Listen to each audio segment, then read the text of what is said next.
datang di talk show kami pada hari ini dengan tema Kupas Tuntas, Fondasi Hubungan Human Relation dan juga hubungan antara pada kesehatan mental. Pada hari ini kita akan ngobrol santai tapi tetap berbobot dan gimana sih hubungan antar manusia itu bisa ngaruh banget ke kondisi kesehatan mental kita. Dan pada malam hari ini saya tidak sendirian dan saya di sini juga menghadirkan 3 narasumber dari sudut pandang anak muda, mahasiswa dan pastinya berdasarkan pada pengalaman keseharian juga. Jadi langsung aja saya kenalin 3 narasumber berikut. Yang pertama ada Ais. Halo. Dan yang kedua ada Danella. Untuk narasumber ketiga ini dari kelompok sebelah ada Via. Jadi oke teman-teman, langsung aja kita mulai sesi kupas tuntasnya. Untuk pertanyaan pertama, halo Ais. Hai. Di sini kan kita sudah banyak tahu ya tentang human relation. Betul. Pengertiannya juga dari masing-masing orang itu pasti berbeda-beda. Benar. Jadi kalau misalkan untuk kamu itu, menurut kamu, pandangan dari kamu yang kamu ketahui juga, apa sih human relation itu? Kalau menurut saya pribadi, human relations itu gimana caranya kita berhubungan baik dengan sesama manusia. Itu jadi kayak meliputi komunikasi, sikap, dan juga gimana akhirnya kita bisa saling memahami satu sama lain. Jadi nggak cuma ngobrol, tapi juga interaksi yang akhirnya menimbulkan suasana yang sehat, nyaman, dan juga menimbulkan rasa support satu sama lain gitu sih. Oke. Untuk Danella, tadi kan untuk dari penjelasan Ais, kalau misalkan human relation itu tidak hanya ngobrol ya, pasti kan juga ada isinya, juga tentang yang penting-penting. Jadi menurut kamu tuh ada nggak sih poin penting atau mungkin bisa sebutin 3 aja dari dalam hubungan human relation itu dan antar pribadinya itu apa aja sih? Oke, baik. Terima kasih atas pertanyaannya Rika sebelumnya. Jadi izin menjawab, kalau misalkan menurut saya pribadi, untuk dalam hubungan antar pribadi itu kita memiliki 3 nilai penting, dan ini tuh mungkin rasanya tuh kayak basic atau kayak mungkin dirasa tuh sepele banget. 3 hal ini apa aja sih? Yang pertama itu kita ada namanya itu kasih. Nah, kasih ini, dalam bentuk kasih ini kita itu bukan semata-mata hanya sesuatu yang besar atau berupa mungkin uang atau hanya berupa materi, tapi kasih ini bisa dalam berbentuk perhatian kecil, sederhana, yang orang menerima itu kayak ngerasa hangat, oh kita tuh dipedulikan ya sama beliau gitu. Contohnya tuh kayak gimana sih? Nah, contohnya tuh kayak misalkan kita ngeliat nih rekan kerja kita kayak ngerasa burn out banget, rasanya tuh mukanya murung atau marah, atau misalkan kayak rasanya tuh kalau kita ngajak ngomong rasanya dia tuh emosi banget. Nah, kalau misalnya kita lihat dia udah ngerasa udah stabil gitu emosinya, kita bisa nanya nih pelan-pelan kayak, "Ari oke, kamu lagi kenapa? Ada yang bisa gue bantu?" Nah, itu kan sebagai bentuk kasih nyata yang bisa kita kasih. Nah, kalau misalkan untuk hormat, yang kedua itu hormat. Hormat ini dalam konteks itu kita menempatkan diri kita dimanapun kita berada, kita tuh perlu ada namanya rasa hormat kita, biar kita tuh tahu batas-batasan diri kita tuh seperti apa, batas diri kita itu sedalam apa. Jadi kita tuh perlu ada namanya rasa hormat, dan orang juga bakal bisa menerima atau bisa merasa kalau diri beliau itu dihargai. Lalu yang terakhir itu ada toleransi. Kenapa sih kita perlu toleransi? Karena dimanapun kita itu punya yang namanya agama yang berbeda, terus latar belakangnya itu yang berbeda juga, lalu lingkungannya berbeda. Jadi misalkan ada yang mungkin tidak satu suara atau satu pandangan dengan kita itu perlu ada namanya toleransi. Kita tuh nggak berhak untuk bereaksi negatif kepada orang yang tidak satu pandangan sama kita, tapi kita tuh terima dulu, kita tuh merangkul dulu, oh gini loh, ternyata ada loh pandangannya beda dari kita, oh ada loh yang ternyata sikapnya itu berbeda dari kita, tapi nggak berbentuk negatif juga. Jadi toleransi, hormat, dan kasih itu satu kesatuan yang menurut saya penting, tapi mungkin dirasa sepele itu sih. Jadi lebih, kalau bahasa sekarang bisa lebih care ya, Iya, betul. lebih care. Terus abis gitu juga boleh akrab, tapi harus tahu batasan ya. Jadi nggak bisa ke semuanya apa ya, semena-mena, Iya. terus juga harus tahu waktu, kapan kita harus ngobrol santai, kapan harus ngobrol serius, walaupun itu mungkin sesama atasan atau sesama orang yang lebih tua gitu. Jadi emang harus ada poin-poinnya, jadi nggak bisa asal sembarangan berbicara gitu. Makasih Daniela. Terima kasih juga. Halo Pia. Halo. Kan kita ngomongin yang simpel dulu deh. Menurut kamu itu hubungan antar manusia bisa ngefek ke dalam kesehatan mental nggak sih? Kalau ngefek atau enggaknya menurut saya pribadi pastinya bisa ngefek ke kesehatan mental pribadi, karena menurut saya itu kan kita hidup berdampingan ya, nggak sendirian gitu. Terus jadi perlakuan sama perkataan orang lain tuh seringkali ngena gitu ke hati dan pikiran kita gitu. Kalau kita ada di lingkungan yang suportif, biasanya kan mental kita bakal lebih sehat nggak sih? Karena kita ngerasa kayak ada yang dukung, ada yang bikin kita ngerasa jadi aman, terus jadi lebih tentram hati dan pikiran kita. Jadi kita bakal lebih nyaman lah kayak gitu untuk mentalnya. Nah, kalau misalnya kita berada di lingkungan yang sebaliknya gitu, yang apa-apa dikit-dikit nyalahin, apa-apa dikit-dikit yang bikin kita minder gitu, karena nggak mau kalah saing lah segala macam kayak gitu, pastinya bakal bikin mental kita tuh jadi lebih rapuh kayak gitu. Itu aja sekali. Jadi untuk pertanyaan-pertanyaan awal di pembuka talk show kali ini itu kita bisa simpulkan bahwasanya human relation itu tidak hanya asal bicara, tapi juga harus ada beberapa bobot yang penting, terus juga harus ada etika yang berlaku, dan juga memang apa ya, itu hubungan antar pribadinya itu harus mendapatkan di lingkungan yang suportif, yang sehat, karena nantinya kalau misalkan emang kita punya hidup di lingkungan yang tidak mendukung, terus juga yang toksik, itu nantinya akan berpengaruh di dalam kehidupan kita sehari-harinya, sehingga nantinya bisa menjalani kebiasaan sehari-hari sehingga tidak nyaman. Oke, mungkin di sini saya akan menggali lebih dalam lagi tentang tema kita kali ini. Ais, menurut kamu itu sebagai anak muda, jadi tantangan terbesar dalam menjaga hubungan relation yang sehat itu bagaimana? Tantangannya itu pertama menurut saya adalah perbedaan pendapat ya, perbedaan pendapat yang mencolok, terus juga perasaan selfish atau egois yang misalnya sama-sama tinggi dimiliki sama satu sama lain antara individu tersebut, itu juga berpengaruh penting gitu loh di dalam works atau enggaknya nih suatu hubungan gitu. Karena kalau misalkannya kita egois, kita hanya maunya didengar, kadang kan manusia ada yang maunya didengar aja tapi nggak mau mendengar, padahal kan kita orang lain juga punya hak untuk didengar. Kalau misalkannya kita cuma mau didengar aja, ya tentu itu akan berpengaruh buruk ya terhadap lingkungan jadi nggak mau bersuara, padahal mungkin idenya dia atau suaranya dia better than suaranya si orang yang nggak mau didengar ini gitu. Terus juga perbedaan pendapat yang akhirnya menimbulkan suasana canggung atau jadi nggak nyaman, dan itu juga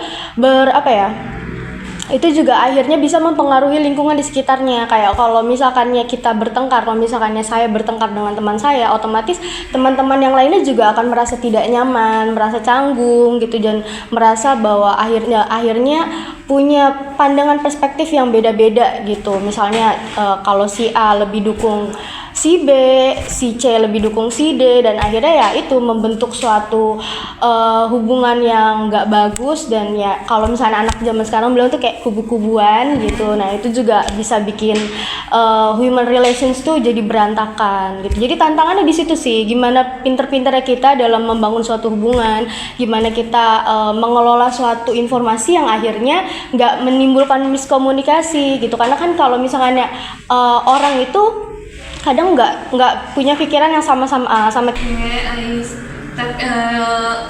Emang buat sekarang itu kan di lingkungan sekarang, mau di lingkungan organisasi, mau di teman-teman gitu kan, circle ya kalau sekarang, terus juga di lingkungan kerjaan, itu pasti ada aja orang tuh yang selalu egois, maunya menang sendiri, terus maunya selalu dipandang. Betul. Terus juga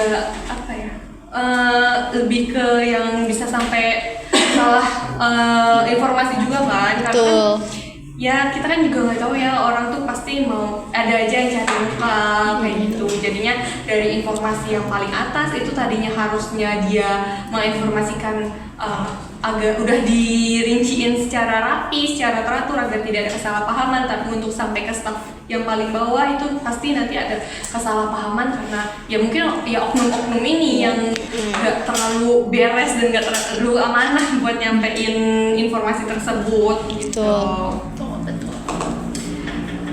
Untuk selanjutnya, kalau menurut Daniela nih, gimana caranya kita menjaga rasa hormat dalam hubungan? Apalagi kalau misalkan mood lagi hancur atau kayak kita kan sebagai cewek-cewek sering lah yang namanya mood swing. Itu gimana sih menurut kamu? Nah sebenarnya tuh gini, kalau namanya hormat itu sebenarnya mudah banget kita bisa lakuin. Mau dimanapun tuh pasti bisa banget kita punya rasa hormat. Gak mungkin lah sebagai manusia tuh kita punya naluri hati terkecil, kita tuh ada rasa ingin menghargai seseorang. Dan kalau misalkan gimana sih kalau moodnya lagi hancur, lagi rusak, nah kita itu bisa kembali lagi sama diri kita lagi nih Rik dan kawan-kawan. Jadi kalau misalkan bentuknya itu seperti apa sih? Nah yang pertama itu kita bisa namanya self control. Jadi kalau misalkan kita lagi nggak suka sama orang, lagi marah sama orang, atau lagi ngerasa ini orang kayaknya lagi emosi juga nih sama gue gitu ya, kita tuh nggak bisa yang kayak langsung ngutarain kalimat yang nggak enak juga. Kita bisa simpen dulu baik-baik, kayak kita cerna lagi juga. Kita tuh nggak bisa nyamain perlakuan dia ke kita gimana, kita bisa simpen dulu. Habis itu kita kalau misalnya ngerasa lagi marah juga gitu ya, kita bisa loh namanya tuh diam dulu atau jeda momen dulu. Jadi kita diam, kita mikir dulu kita mau ngomong apa, kalimatnya kira-kira enak gak nih disampaikan gitu. Betul. Jadi nggak tiba-tiba kita jangan sampai banget nih kita ngeluarin toksik gitu ya, kata-kata kasar. Ya. Betul, itu kan bikin suasana makin panas. Jadi nggak ada titik tengahnya, nggak ada titik temunya, ujung-ujungnya sini emosi, sana emosi, sebelah sini emosi, makin berapi-api kan. Jadi mau nggak mau tuh harus ada rasa ngalahnya dulu gitu. Itu sih menurut saya, kalau mood lagi rusak tuh kita jangan semau-maunya kita lah, kita harus self control dulu gitu. Bener sih, karena cara yang biasa gue pakai juga kalau misalnya lagi emosi atau kayak kadang kan omongan orang itu kan nggak bisa kita kontrol gitu ya. Kadang kalau kita ngikutin emosi kita pasti kan kita bisa langsung ngatain atau ngomong kasar ke dia aja gitu. Cuma kalau misalnya cara yang biasa saya lakuin itu biasanya ngitung dulu nih dalam hati 1 sampai 100. Itu kan lama banget ya. Jadi sambil ngitung 1 sampai 100 itu sambil nenangin diri dulu, sambil nenangin pikiran, jernihin pikiran dan perasaan gitu ya. Maksudnya kayak oh mungkin nih orang niatnya nggak ngomong kayak gitu, oh mungkin dia maksudnya kayak gini gitu. Jadi nanti sambil kita pikirin baik-baik, kita pikirin yang lain, kita kan jadi ke distract gitu ya. Jadi udah emosinya hilang sendiri aja. Jadi nanti pasti pas kita balas gitu, itu bakal lebih biasa aja sih perasaannya gitu. Cuma nggak tahu ya, maksudnya di segala kondisi itu akan ngefek apa enggak. Cuma beberapa kali saya pakai itu beneran ngaruh banget. Jadi nggak bener-bener meluap-luap emosinya. Itu juga salah satu bentuk dari gimana kita menghormati diri sendiri ya, menghormati diri sendiri, menghormati orang lain. Karena begitu kita meluapkan emosi kita, itu kelihatan kalau kita tuh nggak bisa menjaga kontrol terhadap diri kita nggak menghormati diri kita sendiri, dan kita juga akhirnya memperburuk keadaan yang bisa bikin orang lain mungkin tersinggung, dan orang lain juga nggak akan bisa hormat ke kita karena menurut dia ya kita sentimen aja gitu. Iya, kalau menurut saya ini lebih menjaga mood tuh sebenarnya lebih susah ya daripada si yang egois, terus yang maunya dipandang selalu dipandang gitu kan. Karena emang ya gimana ya kan, menjaga mood kita tuh masing-masing beda, terus cara nenanginnya juga beda-beda. Terus mungkin kalau misalkan kayak lagi emosi terus kitanya diem, nanti orang bilangnya lu makin marah ya atau gimana, karena kan ya balik lagi cara nenanginnya beda-beda kayak gitu. Emang susah sih buat ngatur emosi itu, tapi ya harus tetap dilakuin karena itu salah satu cara agar hubungan kita antar sesama di lingkungan itu bisa lebih terjaga, terus juga bisa menciptakan lingkungan yang lebih kondusif daripada harus meledak-meledak terus nantinya jadi ada banyak kesalahpahaman yang dari si A, si B atau kayak si C-nya. Jadi nanti lama-lama ya awal-awal mungkin orang di lingkungan itu dia memaklumi, tapi kalau misalkan udah ada kejadian 2, 3 atau mungkin kejadian yang terlalu sering, itu pasti orang juga akan jadi malas dan ya ujung-ujungnya nanti di lingkungan tersebut bukan jadi lingkungan yang sehat lagi, tapi nantinya akan muncul jadi lingkungan yang toksik atau yang memperkeruh suasana yang jadinya bikin kita di kantor atau di tempat organisasi atau tempat di kuliah dan lain-lain itu jadi malas untuk datang ke tempat tersebut karena si orang ini gitu. Untuk pertanyaan selanjutnya, Pia, kan toleransi itu gampang ya buat diucap gitu, diucap tapi susah banget buat diterapin. Terus menurut kamu nih, apa sih cara paling realistis buat anak muda seperti kita ini menerapkan toleransi dalam hubungan kesehari-harian gitu? Cara paling efektif ya, kalau menurut saya mungkin bisa kita mulai dari hal-hal kecil dulu gitu ya, kayak misalnya contoh kecilnya nih, kayak misalnya kita lagi ngobrol sama seseorang gitu. Kadang kan kalau misalnya orang itu ngobrol sama kita terus kayak ternyata omongan dari dia nih nggak benar gitu, misalnya kayak ada salah paham gitu di kalimatnya gitu. Kadang kan rasanya kayak kita pengen enggak kayak gitu, jadi kita gini, jadi langsung kayak pengen motong kalimatnya kan. Sedangkan kita belum tahu nih, belum dengerin kalimatnya sampai akhir gitu. Siapa tahu maksudnya emang bridgingnya gitu dulu gitu.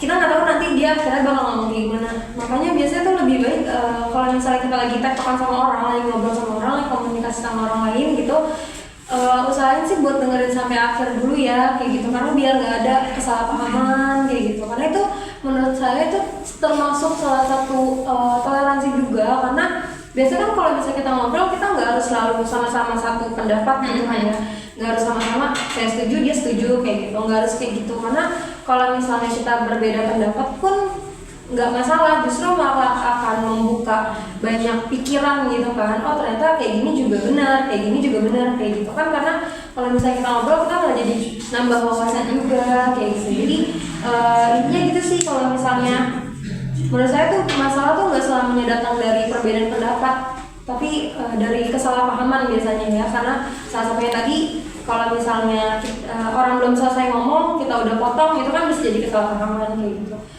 Menurut saya itu jadi salah satu termasuk ke toleransi sih kayak gitu. Mungkin sama seperti contohnya kayak 5 tambah 5 5 tambah 5 itu kan hasilnya 10, dan nggak harus 5 tambah 5 untuk dapat hasil 10, bisa aja kayak 8 tambah 2 atau di angka-angka lainnya kayak gitu. Intinya kan sama-sama benar kan hasilnya, cuma beda-beda aja. Beda-beda aja untuk pendapatnya, karena kan nggak mungkin juga kita kan ngobrol nih antara 2 kepala, 3 kepala, dan nggak mungkin juga di antara banyaknya kepala ini itu satu pemikiran gitu. Karena kan ya kita hidup memang untuk ngobrol gitu, terus habis gitu juga dari hasil kita ngobrolnya ini ya pasti akan dapat masukan, ide-ide yang baru seperti itu. Karena bertukar pikiran. Juga cara komunikasi bisa sih menentukan kita untuk menjadi pribadi yang lebih tolerir mungkin, karena kalau di Indonesia ini kan sukunya banyak. Oke teman-teman, dan tadi kan kita udah banyak banget ngobrol nih. Banyak juga yang ilmu baru yang kita dapetin. Terus juga terima kasih buat untuk ketiga narasumber yang sudah sharing hari ini. Semoga obrolan kita soal kasih, hormat, toleransi, dan hubungan manusia bisa bantu kita semua membangun relasi yang lebih sehat dan pastinya menjaga mental kita tetap aman. Sampai jumpa di talk show berikutnya. Bye.